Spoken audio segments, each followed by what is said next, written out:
નમસ્કાર દર્શક મિત્રો, વિશ્વ ભારત ન્યૂઝ ચેનલમાં હું મેઘા અગ્રવાલ આપનું હાર્દિક સ્વાગત કરું છું. આપ જોઈ રહ્યા છો વિશ્વ ભારત ન્યૂઝ અને મહત્વના સમાચાર પર નજર કરીએ. વડોદરા સિટી પોલીસ દ્વારા હોળી ધૂળેટી અને પવિત્ર રમઝાન માસને અનુલક્ષીને શહેરમાં ચુસ્ત પોલીસ બંદોબસ્ત ગોઠવવામાં આવ્યો છે. તારીખ 3/3/2026 રોજ હોળી અને 4/3/2026 રોજ ધૂળેટી ઉજવાતી હોવાથી કાયદો વ્યવસ્થા જળવાઈ રહે તે હેતુથી પોલીસ કમિશનર નરસિંહા કુમાર સહિત વરિષ્ઠ અધિકારીઓએ સંવેદનશીલ 4 દરવાજા વિસ્તારમાં પેટ્રોલિંગ કરી જરૂરી માર્ગદર્શન આપ્યું હતું.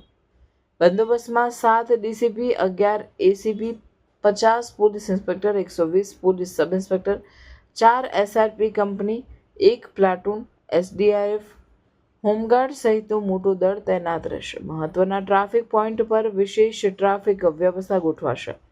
બોડી વોર્ન કેમેરા અને ડ્રોન દ્વારા પણ નજર રાખવામાં આવશે. ભારતીય નાગરિક સુરક્ષા સંહિતા 2023ની કલમ 163 હેઠળ તારીખ 3/3/2026ના 4/3/2026 સુધી શહેરની નદીઓ, નાળાઓ, નહેરો અને જળાશયોમાં નાહવા પર પ્રતિબંધ મુકાયો છે.